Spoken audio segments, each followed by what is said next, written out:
Oiê! Opa, vamos começar a live, gente, sobre o filme que ninguém entendeu, que tá bugando a cabeça de todo o Poço. Mas não é pra entender mesmo, acho que ele veio pra causar e pra gente fazer uma autocrítica social. Opa, Patrícia, Olá, tudo bem? tudo bem? Você consegue me ouvir bem? Tô te ouvindo direitinho. Vou só arrumar meu microfone, minha câmera aqui, senão vai cortar minha testa. Pronto, acho que agora tá Ah, certinho. tá ótimo. Patrícia, em primeiro lugar de tudo, eu queria te agradecer muito por ter topado fazer essa live comigo. É a primeira live que eu faço para falar sobre filmes, cinema, enfim, cultura. Eu não sou dessa área, então já vou adiantando, não sou crítica de cinema, de literatura, de nada. Eu sou cientista social e cientista política. Então, eu pretendo contribuir mais com essa parte e conto com você, que é uma super expert especialista, tá fazendo várias lives muito legais. Eu tenho acompanhado algumas aí de alguns temas que eu acompanho mais. E aí, tô doida para te ouvir e queria começar te agradecendo e pedir a tua ajuda aí do lado de quem entende bastante mesmo de cinema, de filme, de arte, cultura. Não, claro, Malu, mas pelo amor de Deus, sou expert mais ou menos, assim, também tô começando, tô encaminhando ali tudo, e eu acho que todo mundo que assiste filme, todo mundo que assiste série, consegue, tira a sua própria conclusão ali, seja ela política, seja ela social, seja ela emocional, então todo mundo tem um dedinho ali, assim, da sua opinião. Não, então perfeito. Acho que vai ser ótimo. Eu tô muito ansiosa, porque quando eu assisti o Poço, eu assisti numa segunda-feira, assim, 10, 11 da noite. Mudou minha semana, assim, eu não dormi aquela noite, eu fiquei refletindo e eu comecei a mandar mensagem para todos os meus amigos, falei, vocês viram esse filme? O que que vocês acharam? O que que vocês entenderam? E a gente começou numa brisa, assim, muito louca, de ficar pensando mil e uma possibilidades, e eu comecei a ressuscitar autores que eu tinha visto na faculdade, de ciência política, de filosofia política, para tentar explicar aquilo. E assim, né, eu sou uma ativista pela redução das desigualdades, eu acredito que esse é o nosso maior problema do mundo. Então, eu fiquei pensando muito sobre esse ponto de vista e é partindo dele, que eu acho que é uma das principais mensagens do filme, né? Que eu quero te Sim. fazer a primeira pergunta. Vamos lá. O filme, gente, fazendo uma pequena, bem pequena introdução para quem está chegando agora, e, enfim, né, só para a gente estar todo mundo na mesma página, fazendo uma retrospectiva, ele se Claro. passa em um poço, que é uma espécie de uma prisão vertical. Então, tem vários níveis, é como se fosse um prédio, mas meio que para baixo, invertido. Exato. E aí tem grande diferença é que essa cela ela é retangular e tem um buraco, assim, um quadrado no meio, que é onde vai descendo a comida para as Exato. pessoas que estão ali presas conseguirem, enfim, consumir. E aí a comida, ela desce, pelo que eu entendi, depois você me corrige se eu entendi errado. Eu entendi que ela desce uma vez por dia e tem um Exato. tempo limitado ali que você pode pegar a comida para comer. E você não pode guardar comida, porque senão simplesmente você morre, porque ou a sala começa a esquentar muito ou ficar muito fria. Então você tem que comer ali rapidinho. O grande problema e a grande mensagem do filme é a seguinte, que a comida começa a descer até o fundo do poço. Então é um grande banquete com, assim, eles mostram em algumas cenas vários chefes ali preparando a comida, que é, assim, uma coisa, assim, profissional mesmo, não são Sim. marmitinhas, não. É uma coisa, assim, comida de alta gastronomia, um puta banquete. Então daria para alimentar todo mundo que tá lá no poço. O grande problema é que quem está no começo do poço, nos níveis mais altos, no topo aí da pirâmide, come muito, tipo, nossa, vou me infartar, e pá, pá, pá, começa a comer, comer, comer. E aí, quando começa a descer, baixando ali, tipo, para baixo do nível 50, 60, 70, 80 e vai lá para baixo, começa a faltar comida. E aí, como é que Sim. você faz se você fica preso um mês ou 2 meses, você e mais uma outra pessoa sem comida? Então, essa é aí a grande mensagem que o filme traz, e levando aí os limites da natureza humana, né? Então, a grande mensagem, para minha opinião, nós temos comida, nós temos recursos suficientes para todos, mas para que eles cheguem de fato para quem está embaixo, para todo mundo mesmo, quem está em cima teria que ter mais solidariedade, para que isso chegasse para quem está lá embaixo. E aí, uma das personagens, que eu vou até ler minha colinha aqui, Imogiri, eu não sei se estou falando certo, mas Meu, ela é aquela personagem, uns nomes meio difíceis de pronunciar. é. Ela veio, ela entra, né, é a segunda companheira de cela do Goreng, que é o personagem principal, e ela trabalhava na administração, tanto é que o Goreng lembra dela. E ela fala assim, olha, um dos principais estratégias e propostas do Poço é que as pessoas tenham solidariedade espontânea, gerar essa solidariedade espontânea nas pessoas. E aí que tá a minha primeira pergunta para você.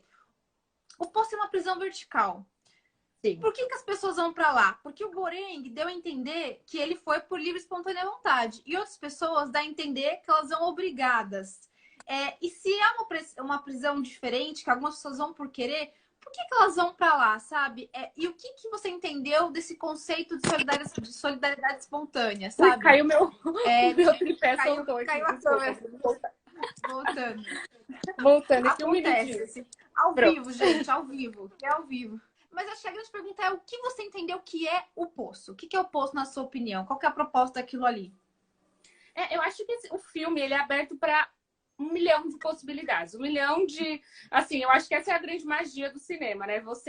Cada um acabou tendo uma interpretação sobre o que de fato é o Poço, porque as pessoas falam lá o que é um claro para todo mundo, que é assim, é uma distopia, né? Uma coisa que não existe ainda, e que eles fizeram essa prisão.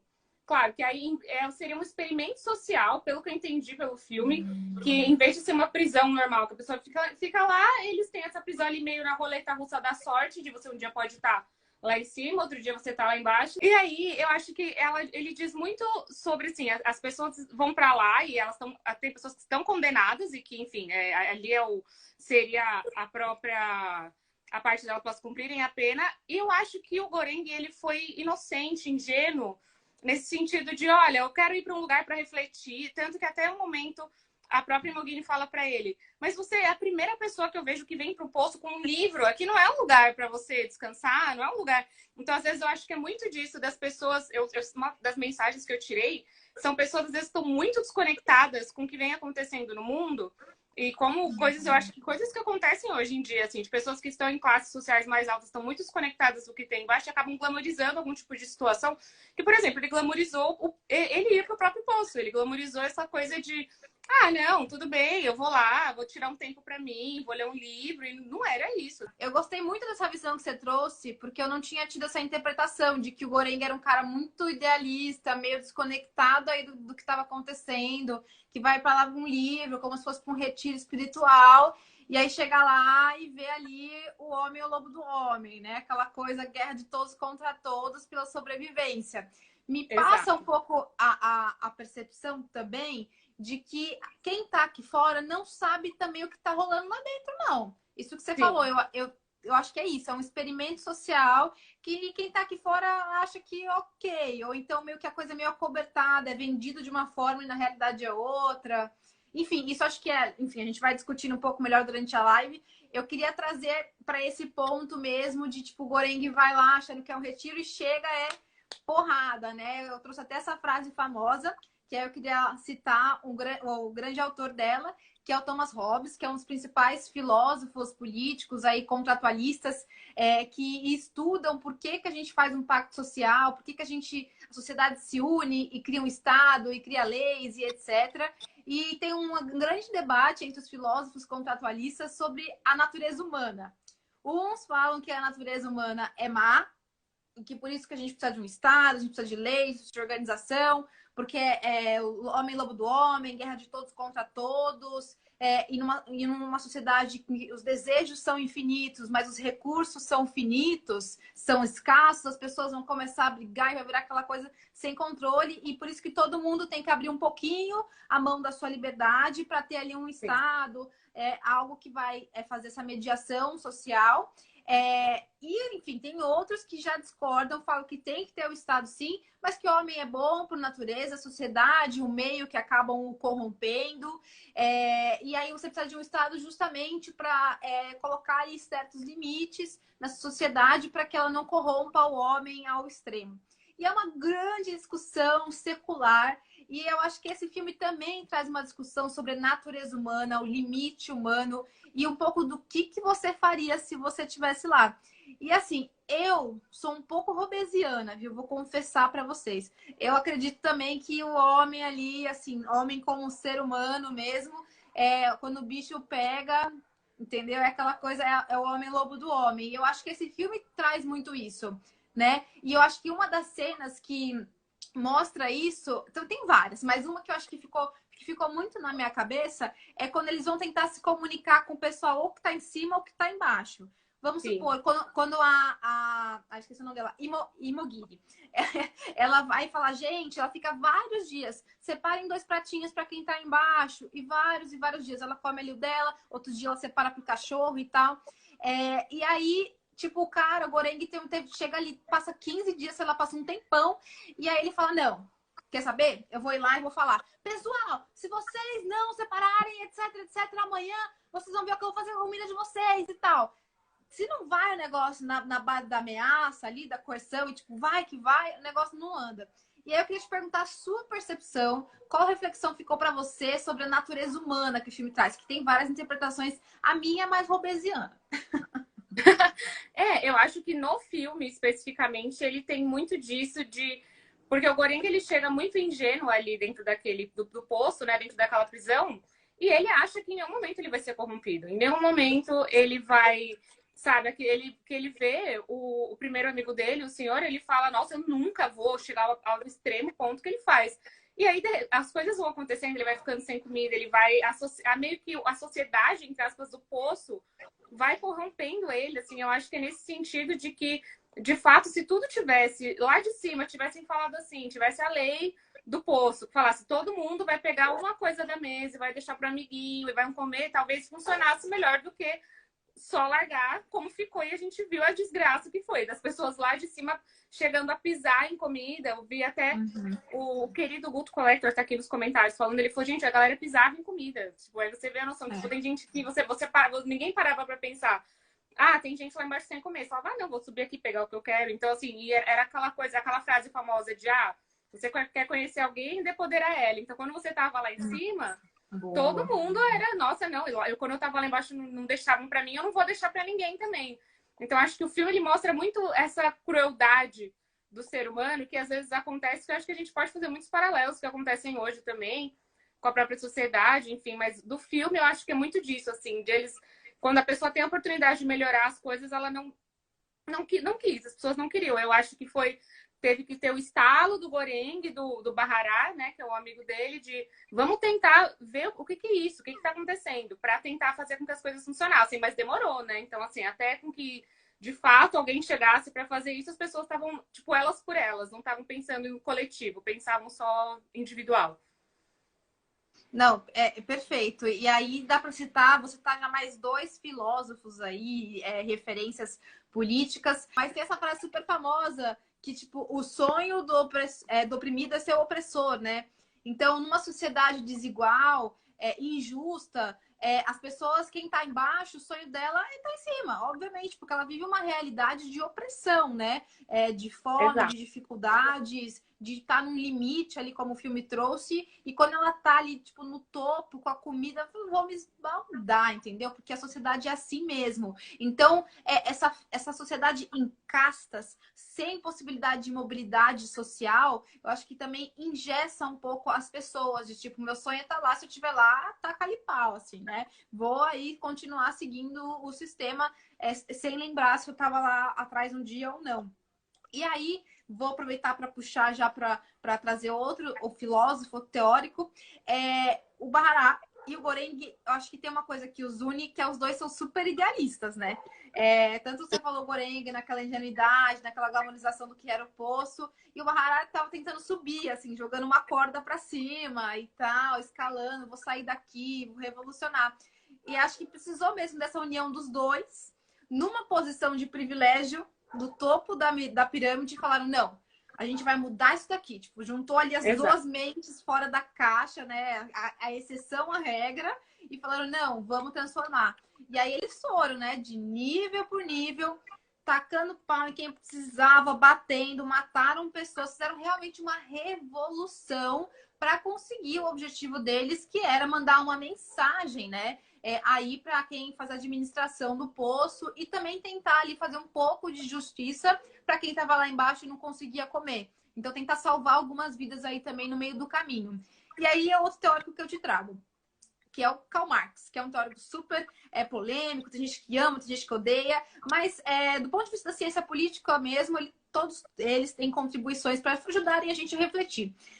E ele fala assim, olha, a sociedade não muda se não houverem grandes rupturas, se não houverem revoluções. E para que isso aconteça, quem está embaixo tem que estar em cima, ou seja, tem que ser algo assim de cima para baixo, coercitivo, pegar em armas e fazer o que tem que ser feito, porque não existe solidariedade espontânea, não existe aí essa mudança espontânea sem essa movimentação.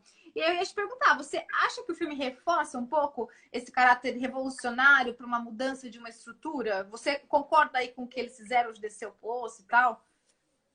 Eu acho que ele diz muito isso, assim, eu acho que esse foi um dos grandes questões que esse filme meio que viralizou, assim, que todo mundo falava disso, porque você ia assistir pensando, é um filme de terror da Netflix, sei lá. E de repente você tava vendo ali uma revolução para que todos fossem comer, e aí de repente você fala, putz, tem um lado muito maior ali, sabe? Então, eu acho que isso do filme faz muito sentido dele, foi, como a gente falou, foi dele pegar e falar, não, eu preciso da minha posição de privilégio, entender como eu posso ajudar quem está abaixo de mim. Assim, eu acho que é um papel que todos temos que ter na sociedade, entender os seus privilégios para que a gente consiga ajudar outras pessoas que não estão em posição de privilégio. Eu acho que foi muito isso que aconteceu no filme. Eles fizeram essa revolução, tanto que nos primeiros andares, assim, eles tentavam ter um leve diálogo de não, ó, já fiz a sua porção, tá aqui, agora deixa mais. Aí, não, mas eu. E aí que eles partiam pra porrada mesmo. Tipo, ó, vai comer só isso e ponto final. Então, eu acho que sim, ele representa muito essa. Ele representou esse momento de que eu estou privilegiado agora, mas eu quero que as pessoas que eu já tive lá embaixo. Então, eu quero que todo mundo tenha as mesmas oportunidades que eu acabei de ter. Então, eu acho que essa é uma mensagem grande que o filme passa, que a gente fica refletindo dias e dias depois, né? Não, com certeza, né? E eu acho que isso traz uma mensagem importante para os dias de hoje. Eu acho que a luta contra a desigualdade estrutural, porque são várias, por exemplo, a luta das mulheres, a luta dos negros e negras, a luta LGBT. Então, assim, é uma luta que, tipo assim, putz, não é porque, vamos supor, eu não sou LGBT, eu não sou mulher, eu não sou negro, eu não sou negra, porque eu não vou me somar a essa luta. Então, uma vez que eu estou numa posição, assim, de privilégio dentro de uma hierarquia social que a gente sabe que ela não foi construída hoje, você não nasceu e nasceu junto, ela está aí há milhares e milhares de anos. Então, uma estrutura em que as mulheres estavam abaixo dos homens, uma estrutura em que os negros, no caso do Brasil, foram anos e anos escravizados. Então, assim, e até hoje a gente sofre as consequências históricas dessas desigualdades que justamente surgiram aí, como a gente falou, na base da luta, um dominando o outro, o homem lobo do homem.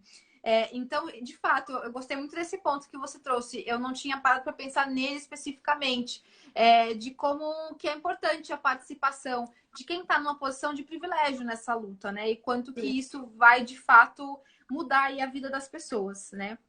Bom, vou seguir aqui com as minhas 1000 perguntas sobre o filme para você, para a gente ir refletindo.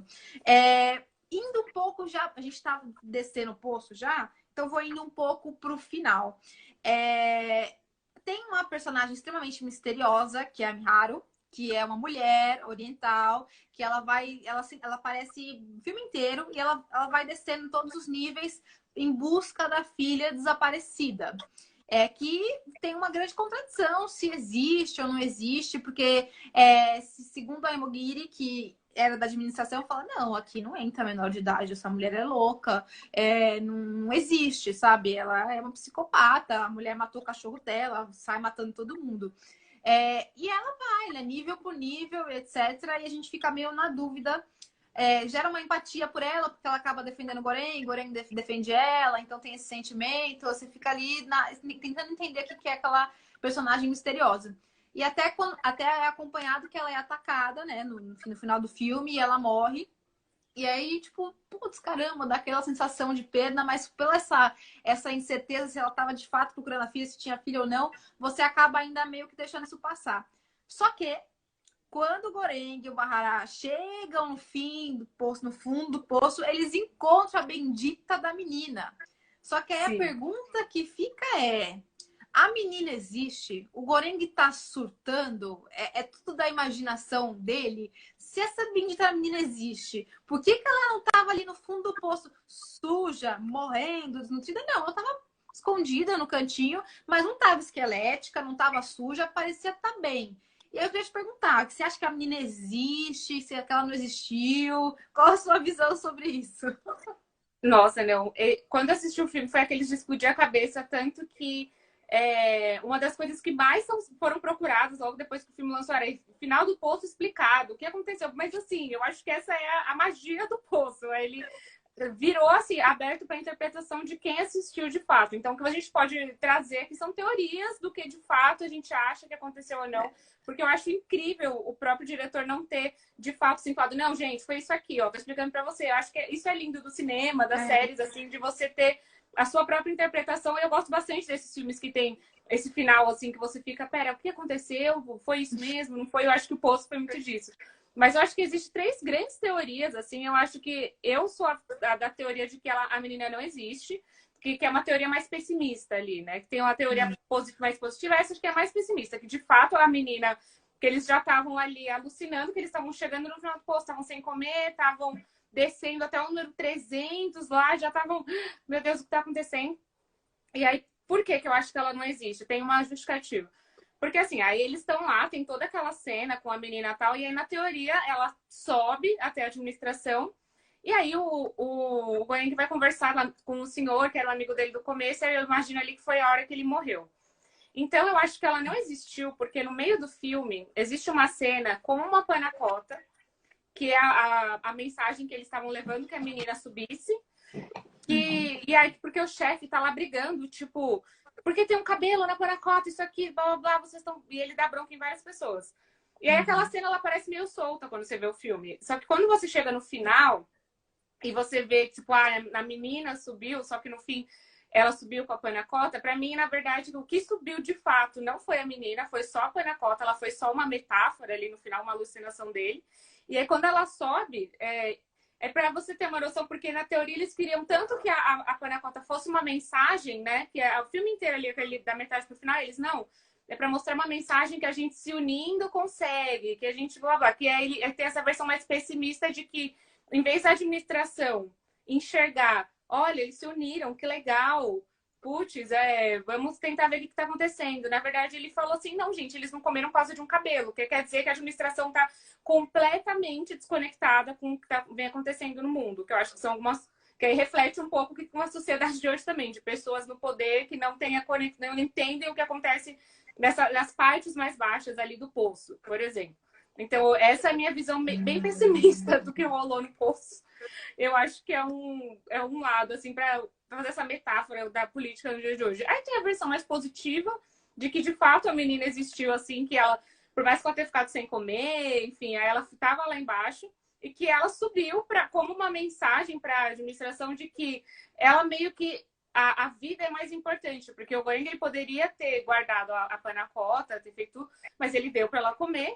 Então, assim, o que é mais importante? Que a esperança está nos olhos de uma criança. Então, assim, contanto que a gente alimente uma criança e que a gente eduque uma criança, ela vai ser o que vai refletir do mundo daqui para frente. Essa é a versão mais positiva do filme. Aí, assim, aí tem umas interpretações muito assim, não, porque o filme é o céu e o inferno e o poço é o purgatório.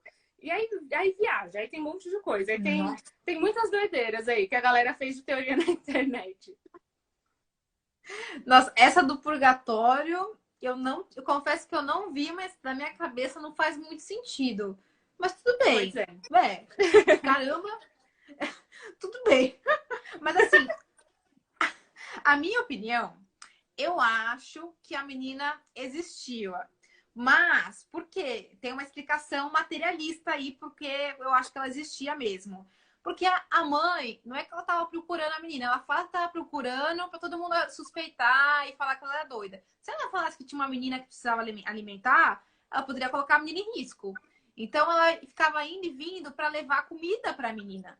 Então ela matava as pessoas, pegava a comida, escondia, dava um jeito, matou o cachorro, sei lá, para levar comida para a menina. E ela deixava a menina lá no fundo do poço escondida, porque era um lugar que ela sabia que ninguém basicamente ia chegar ou ia conseguir, sei lá, sobreviver. E ela cuidava da menina. Então, meio que transforma a Miharu de uma coisa misteriosa e louca como uma mãe super protetora mesmo, como uma mulher guerreira que estava indo e vindo ali, se doando ao máximo para conseguir proteger a filha. Então, eu tenho a visão, a minha percepção é de que ela existe, mas por conta desse sentido, assim. E aí, eu também tenho a interpretação de que ela subiu como mensagem e não a Panacota. Mas, assim, meio que ela subiu, eu não tinha pensado um pouco nesse sentido metafórico que você trouxe, de tipo, porque é uma criança, assim, sabe, é uma esperança e tal. Eu tinha pensado uma coisa só assim, tipo, ó, ela subiu, e a grande mensagem do filme é, tipo, no meio de toda essa guerra, desse caos, dessa destruição, tem uma criança viva que sobreviveu, bem cuidada, acho que graças à mãe dela ali, e que ela é a esperança no fundo do poço. Então, ali, o fundo do poço, a esperança no fundo do poço, entendeu? Porque tinha uma criança viva ali, e é essa esperança que a gente joga lá para cima. E aí, lá pra cima, e depois disso eu não consegui pensar o que acontece. E aí, de fato, também acho que ele morre ali, quando ele começa a conversar com o velhinho, ele já tá no além. Mas essa é a minha interpretação do final. Eu não sei se talvez um pouco otimista, mas eu acho que uma coisa legal que você trouxe justamente no cabelo, na panacota, é isso, assim, né? E aí que tá. Não, eu acho que além de desconectado da realidade, esse sistema, as pessoas que fazem a administração do posto, dessa prisão, elas são más mesmo, assim, não mais são malvados, não, elas sabem o que tá rolando ali e todo mundo segue a vida. É meio que. E aí, talvez seja esse o motivo que dá um mal-estar, assim. A gente sabe que tem uma galera morrendo de fome. A gente sabe que tem um monte de gente, sabe? A gente sabe tudo que tá rolando, degradação ambiental, sabe? Trabalho escravo, a gente sabe todos os problemas sociais do mundo. E assim, será que a gente tá sendo igual a administração? Sabe? De tipo, sigo minha vida aqui e é isso aí. Então, talvez é isso que até que o diretor falou em uma entrevista, né? Não é uma crítica social, é uma autocrítica social. E aí vem aquelas facadas, assim, né? E aí eu queria te perguntar, assim, o que você acha dessa parte da autocrítica? Você acha que as pessoas que assistiram sentiram um pouco isso ou você acha que não, uma ou outra só? Não eu acho que até para complementar sobre o final, eu acho que como eu falei, isso que é legal. A gente, cada um tem a sua interpretação e nenhuma delas está errada. Todas são como a nossa vivência, o que o filme traz pra gente. Então, acho que isso foi por isso que ele foi tão falado, tão conversado, tão debatido quando acabou. Eu acho que disso do diretor ter falado sobre a autocrítica faz todo sentido, e acho que é por isso que o próprio filme incomodou tanto, assim, de vi muita gente falando, ai, putz, nossa, mas eu achei aquele final esquisito. Eu falei, não, porque ele te faz pensar, porque ele te faz refletir sobre o sistema do poço. Será que isso de fato acontece comigo? Será que eu deixo de olhar para quem está embaixo e eu estou aqui me esbaldando, vendo tudo que está acontecendo? Será que eu tenho empatia com as outras pessoas, como no poço muita gente não tinha? Então, naquela cena do Bahara que ele joga a corda, o cara não tá nem aí para ele. Ele poderia ter empatia e falar, não, vou te ajudar. Vem aqui, porque no poço as pessoas tinham chance de serem empáticas, mas elas não foram. Então, mesmo quando assim, elas poderiam só viver no mundo delas, no andar delas ali, né, sem fazer nada. Então, mas ainda no filme eles tiveram chances de mostrar, tipo, não, vem cá, vou te ajudar com a corda. Então, elas tiveram esses momentos, tiveram motivos para ajudar as pessoas e ainda não ajudaram. Então, acho que traz essa reflexão muito grande de autocrítica, da gente olhar para nós mesmos, de às vezes a gente tem oportunidades de ajudar certos tipos de grupos, de pessoas, de momentos de vida e a gente ajuda, a gente não ajuda, a gente pega a corda ou a gente ignora, como fez o personagem. Eu acho que fala muito sobre isso. Não, e o Fabrício ele fez uma pergunta que eu só li agora, que eu achei bem legal. E eu queria te perguntar e depois eu vou falar o que eu acho. Ele perguntou o que a gente acha dos dois responsáveis por criar a mensagem, descer e tal, fazer toda aquela revolução, morrerem no final. Eu acho que é essa mensagem, assim, tem como o final, tem o positivo, acho que a parte mais otimista e a parte mais negativa. Eu acho que da parte mais negativa tem aquela coisa de você pode se matar para o objetivo, que a estrutura social não vai mudar até que todo mundo mude. Ao mesmo tempo que a gente tem uma parte mais positiva de que, assim, ele preferiu dar a vida dele para a vida de uma criança ser a esperança de tudo, ser a esperança do fundo do poço, como você falou. Então, eu acho que os fins justificaram os meios, não sei, mas eu acho que naquele ponto deles dois terem morrido, eu acho que foi muito assim, eles preferiram dar a vida para que uma mensagem fosse passada para frente. Então, acho que foi bem importante nesse momento do filme. Não, eu vou um pouco mais para aquela linha que eu trouxe do filme reforçar um pouco essa coisa da revolução para você de fato conseguir mudar um sistema. Não é um filme que no ponto de vista mais assim da crítica política, vai. Não é um filme que reforça o reformismo, o conservadorismo. É um filme que reforça a revolução, assim, a disrupção de tipo, olha, sem coerção, não existe solidariedade espontânea. Existe chance para ser empático? Existe, mas a maioria das pessoas não vai agir assim, porque existe um sistema hierárquico, desigual, injusto, que impõe uma realidade de opressão diária, de levar as necessidades humanas ao limite, ao extremo, diariamente. E não tem como, nessas condições, a natureza humana criar qualquer tipo de empatia e transformar aquilo em algo melhor. Sabe? Então precisa sim de uma força para fazer isso, e é uma força revolucionária, o que significa que isso vai ser feito na base da força. E quando você usa a força, ela tem um limite, né? Que a gente é de carne e osso. Então, força contra força, uma hora isso acaba voltando contra você. Então, eu acho que eles morrerem no final, são dois grandes mártires, né? Então, o Tiradentes, enfim, todos, falando Tiradentes que foi recentemente, mas aqueles mártires da história, aquelas pessoas que se mataram, que se doaram, se entregaram, sendo os grandes heróis por conta de um ideal, que abriram mão daí da sua própria vida, né, para lutar por esse ideal, uma vez que a sua simples existência somente já não valia a pena. E aí eu vou só puxar antes da gente fazer nossas conclusões finais, que eu estou até reelaborando a minha com base nas coisas que a gente discutiu hoje.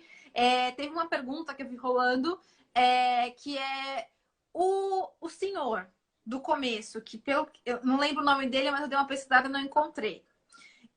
Que é o primeiro companheiro do Goreng na cela, né? Aquele senhorzinho que é uma figura assim, espetacular, né? Ele dá um tom ali, uma levantada no filme, tanto é que ele volta em vários momentos. Você acha que ele pode simbolizar uma figura de um pai, ou então das instituições sociais mais clássicas, família, igreja, amigos, uma coisa trazendo mais um teórico, o Durkheim, que são aquelas pessoas que vão te ensinar como a coisa funciona. E é assim, entendeu? Siga as regras, não deixa comida. Mas por que eu não posso pegar a comida? O cara deita assim, o negócio começa a esquentar, e o cara percebe, sabe? Meio que ele estivesse educando ali o Goreng, sabe? Não adianta você falar com o de cima. O de baixo é o de baixo, sabe? Uma coisa meio que... Você acha que isso também pode trazer uma crítica para a maneira como a gente traz a educação? Enfim, acho que isso é uma coisa que eu não tinha pensado, eu vi rolando aí, eu achei interessante. Eu acho que é muito sobre como a sociedade ela te impõe certas regras que não existem contestações. Eu acho que o Goreng ele acaba tendo esse papel de contestar a regra que a sociedade, que no caso acho que é representada ali por esse velhinho, por pessoas próximas de você, como você falou, da igreja, da escola, de às vezes até família, assim, que você tá que te colocam às vezes numa caixa e você tem que estar dentro daquela caixa e ficar certinho e não fugir daquilo. Então, eu acho que existe muito em sociedade, no próprio posto, assim, esse comportamento de que, assim, isso sempre foi perpetuado, então, assim, sempre quem tá em cima vai comer muito, quem tá embaixo não vai comer e ninguém vai mudar. Tanto que eu até falando com você, eu lembrei de um livro que eu li bem legal, que chama Ponto de Virada, que fala muito desses comportamentos de sociedade que, quando as coisas começam a mudar, tem uma teoria que chama Janelas Quebradas, de Nova York dos anos 80, que fala assim, porque Nova York era muito feia nos anos 80, era pichada e todas as janelas eram quebradas. E por que as pessoas continuavam quebrando as janelas? Porque Ah, já via tudo quebrado, já via tudo feio, e aí eu ia lá e jogava uma pedra na janela, quebrava outra. Ah, já tava pichado, já ia lá e pichava de novo. E assim, existia toda. Isso em Nova York, era uma cidade assim que ela tava bem decadente naquela época. Até que chegou uma força política na época e falou assim: não, a gente vai limpar tudo, a gente vai fazer tudo e vai ficar perfeito. Ah, não, mas como que você vai investir? Não, era isso. Então, só que quando a pessoa via todas as janelas não estavam quebradas, as janelas estavam consertadas, bonitinhas, as paredes estavam limpas, o chão estava limpo, não tinha papel no chão.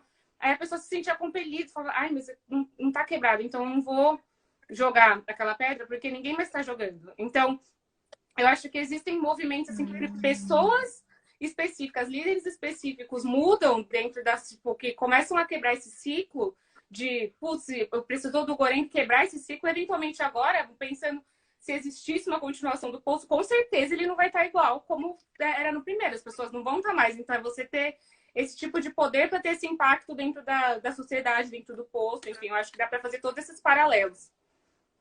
Nossa, muito bom.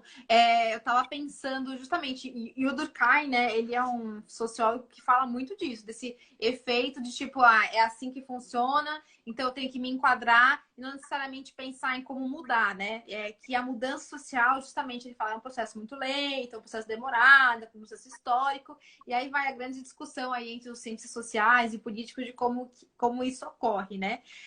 E assim, eu acho que traz indo já também para minha reflexão final do filme. O que eu senti, assim, resumindo? Para mim, desse ponto de vista também político e social, eu acho que o filme reforça uma teoria de que a natureza humana ela é o que no sentido hobbesiano, o homem pode sim ser uma pessoa muito boa, ele pode lutar por ideais, ele pode ajudar o próximo, ele pode, enfim, ter uma moralidade exemplar, né, dentro dos nossos padrões, mas quando colocado em um ambiente em que de recursos escassos e colocado à prova, ele levando ao seu limite as suas condições humanas, isso é humanamente impossível de que um grupo de pessoas, não uma individualmente, mas uma sociedade ali, uma organização, uma comunidade, não gere aquilo que aconteceu no poço, de os de cima ficarem com tudo, os de baixo ficarem com nada, a grande maioria fica com nada e apenas uma parcela do topo ter tudo de recursos. Isso é muito provável que isso aconteça, né? Pelas disputas individuais dentro da sociedade. E que para isso mudar, a gente precisa sim, como você até reforçou um pouco agora, ter, que você falou, no caso de Nova York, precisou mudar ali os políticos, de acordo ali também com uma mudança na demanda social, de tipo, putz, é um problema, a cidade está degradada, gente, e aí? E aí também se mobilizou esse grupo político, né? Não estou falando também que a política vem antes. Não, a política também ela é um reflexo das demandas que estão rolando na sociedade, né? E das pessoas que conseguem aí tá nesse espaço decisório, desse espaço de poder. Então, a gente precisa desse espaço político, desse espaço de decisão, de legislação, de leis, daquilo que vai definir ali o comportamento e o funcionamento da sociedade. Só que este espaço e esta mudança social está em disputa. E quanto mais desigual e mais injusta for essa sociedade, mais difícil das pessoas, dos 99% da maioria, ocupar esse espaço de poder para fazer uma mudança. E uma vez que isto é impossível, a mudança só se dá pela revolução. Ela já a política do consenso, né, dos divergentes buscando um consenso para é aquilo que o Hobbes, os contratulistas, né, falam, um contrato social, um pacto social, tipo, olha, não, assim do jeito que tá, não dá, é desumano. Então vamos tirar daqui para por ali, para investir aqui, para fazer isso para o bem de todos, porque apesar de nossas individualidades e diferenças, nós somos uma comunidade, somos uma sociedade, então a gente precisa ter esse organismo funcionando. Então, para esse ponto, numa sociedade de grandes extremos, não existe mais contrato possível. Então, o único caminho seria a revolução. Chegou-se a um limite em que, usando aí vai a Revolução Francesa, é preciso cortar cabeças, né? Precisa colocar as pessoas na guilhotina. Então, poxa, então eu acho que o filme reforça a teoria hobbesiana de que a natureza humana é má, não que não tenha jeito, etc., mas que para a gente conseguir viver em harmonia, em uma sociedade mais equilibrada e mais justa, a gente precisa assim, ter um poder que está ali controlando e dando ordens, e mais que para esse poder ser justo, precisa da participação de todos e de uma certa.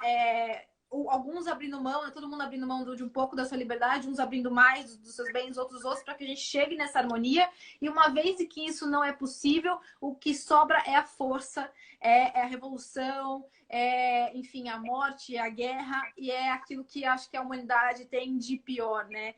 Então, eu fiquei muito com essa mensagem. Mas existe a esperança. Eu acho que a esperança é essa construção de uma sociedade desigual, a gente entendendo o papel da política, entendendo que existe espaço de poder e que esse espaço está em disputa e que as pessoas precisam ocupar este espaço para tornar a sociedade cada vez mais justa. Porque uma vez que esse espaço é desocupado pela maioria e ocupado por uma minoria que já tem muitos privilégios, que para ela é muito mais fácil estar lá, essas Sim. desigualdades e injustiças vão se aumentando cada vez mais e podem chegar a um limite extremo, né?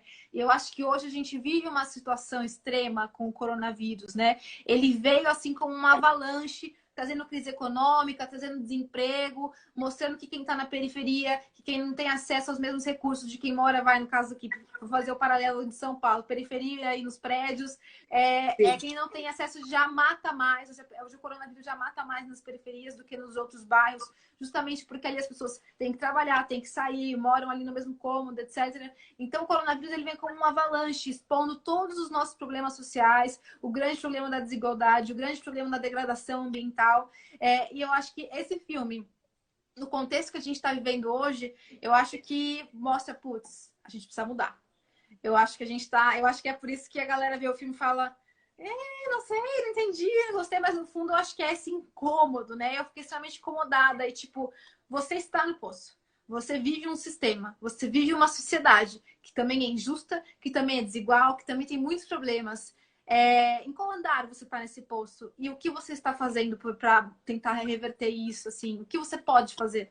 Então, essa é a minha conclusão final. Já falei demais. E aí, eu queria pedir também para você fazer um arrematado aí final do que ficou para você do filme. Não, acho que você já completou com tudo, assim, muito do que eu penso. Eu acho que a gente pensa muito parecido sobre. Eu acho que o filme ele incomoda muito porque ele faz paralelos com o que a gente vive hoje. Como você falou, a gente vive no poço, a gente vive numa sociedade desigual, a gente vive em momentos que a gente se questiona se a gente dá a corda ou se a gente ajuda a puxar ou se a gente joga fora. Então, o que a gente faz para mudar? Acho que essa autocrítica ela é muito importante, eu acho que é bom reforçar, por isso que o filme foi tão falado, foi tão conversado, a gente pensar, mesmo no paralelo do coronavírus, a empatia com as pessoas que estão lá em cima, com as pessoas de baixo, as pessoas dos bairros nobres, com as pessoas da periferia, as pessoas dando festas e as pessoas tendo que sair para trabalhar, você entende assim um pouco a diferença de você ter a empatia de ficar em casa, de o que você pode fazer nesse momento, de o que eu posso fazer para melhorar, além de só ai, putz, chato, né? Não é chato. Então, vamos, sabe, ir atrás pessoas que podem fazer doações, pessoas que podem ficar em casa, pessoas que podem ajudar de alguma forma. É super importante. Eu acho que o Poço, ele veio nesse momento, assim, muito da quarentena, assim. Então, já estava todo mundo de quarentena quando o filme estreou. E ele fez uma reflexão muito legal para todas as pessoas de ok, então já ele deu um soco na cara de todo mundo, então o que eu vou fazer agora que eu já tomei soco? Como eu vou me recuperar? Como que eu vou aplicar isso para minha vida? Eu acho que é engraçado, porque eu vi muita gente falando, nossa, mas eu fiquei com meio nojo, eu não entendi ali que estava na comida. Eu falei, tá, mas é isso, é para te incomodar, é para te cutucar mesmo, para falar, olha aí, eu acho que a arte isso que é o mais legal da arte, do cinema, da série, da música, dos livros, de você ler aquilo, entender e aplicar para sua vida. Você tem empatia de, nossa, né, eu entendi, mesmo que seja o céu ou o inferno, ou que seja a menina viveu, ou a menina morreu, mas que levar aquilo para sua vida, como aquilo vai acrescentar para você como pessoa, como ser humano no futuro. Então, tudo existe.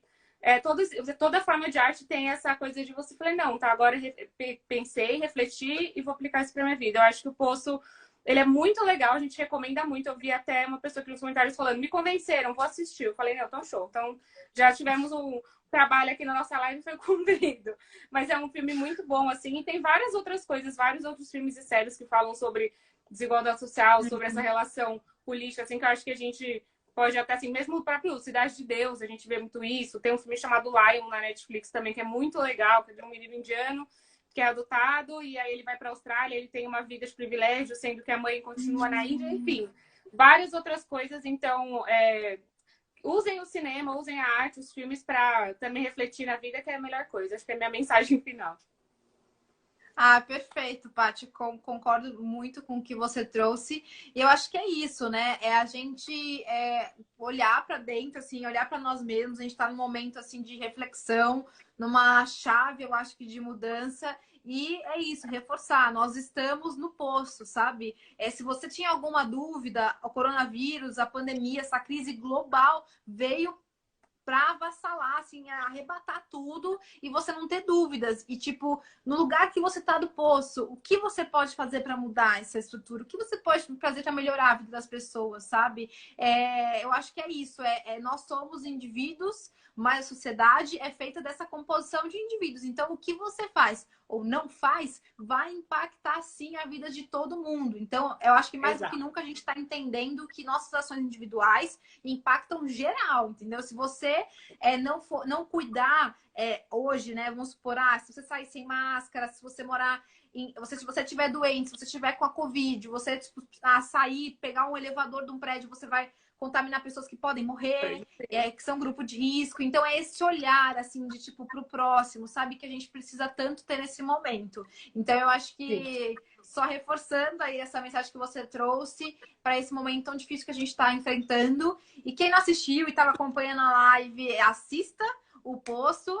Tem gente que gosta de ler bastante sobre o filme para assistir, né? Tem gente que detesta spoiler e aí assiste depois vai atrás. Eu sou a segunda pessoa, eu prefiro ver, eu me refletir, depois eu vou atrás.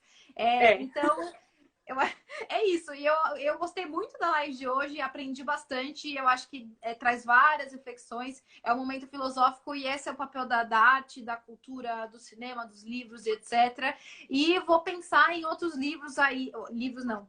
Livros também, mas vamos começar com os filmes, porque né, eu acho que tem muito filme legal, disruptivo, que traz essas reflexões. Você citou aí já, enfim, 2 filmes, que esse do Menino Indiano, eu ouvi falar, mas eu ainda não assisti. Vou colocar na minha lista, porque me falaram realmente que é muito legal. Muito bem feito, traz muita reflexão, muito bonito. Eu vou colocar, e aí, de repente, podemos marcar até uma outra live aí para falar sobre esse filme e outros. Eu acho que é bem legal e é isso, esse é o papel da cultura, o pessoal está em casa, por favor, fiquem em casa, consumam cultura, reflitam bastante e saibam que às vezes a pequena ação que você toma, que você acha, isso daí não é nada, muda sim as pessoas, muda a sociedade, para melhor ou para pior. Então, sempre pense, reflita.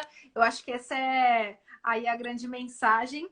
E, Paty, muito obrigada pelo seu tempo, foi ótimo. Queria reforçar que essa live a gente vai publicar no nosso YouTube. A gente solta algumas pílulas com os melhores momentos aqui no Instagram. A gente manda para todo o nosso mailing. E a gente também está extraindo os áudios, fazendo alguns testes para subir tudo numa plataforma de podcast depois. Então, é um conteúdo que vai ser muito bem aproveitado e reproduzido também. Então, foi ótimo e te agradeço muito. Adorei. Adorei, Malu. Muito obrigada. Fiquei muito, muito feliz com o convite. Nesses dias de quarentena, a gente fica muito trabalhando que nem doida. Então, é legal a gente conversar também de coisas que a gente gosta, a gente parar um pouquinho no fim de semana para falar sobre filme, discutir. Assim, achei muito legal. Então, conte aí comigo com o que precisar e até a próxima. Valeu, Paty. Eu agradeço de novo. Agradeço todo mundo que acompanhou. E eu vou fazer depois uma enquete sobre próximos filmes para a gente discutir aqui. Depois vocês joguem as sugestões lá. Querida, Valeu, e queridos todos que acompanharam, um beijo para vocês. Bom sábado. Fiquem em casa. Aproveite para ver um filme. Exato. Beijo, gente. Valeu. Obrigada. Beijinho. Tchau, gente. Tchau.